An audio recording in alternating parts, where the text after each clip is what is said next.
We're continuing to follow developing news tonight. Connecticut state troopers have arrested a man accused of kidnapping someone in Springfield.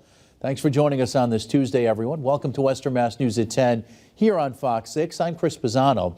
The dramatic arrest causing a long traffic backup on 91 southbound.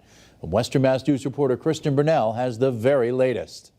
On Monday, the Springfield Police Department contacted Connecticut state troopers just after 8 p.m. about an active kidnapping in Springfield.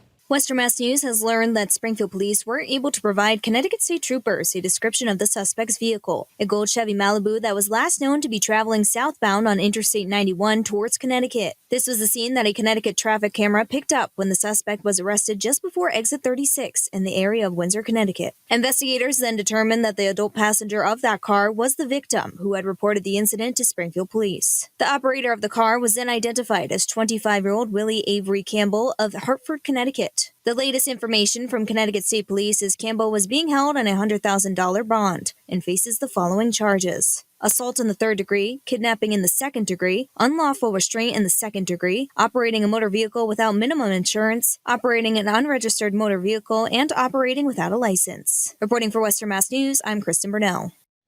This is a developing story and details are still limited, but be sure to stick with Western Mass News for the latest updates.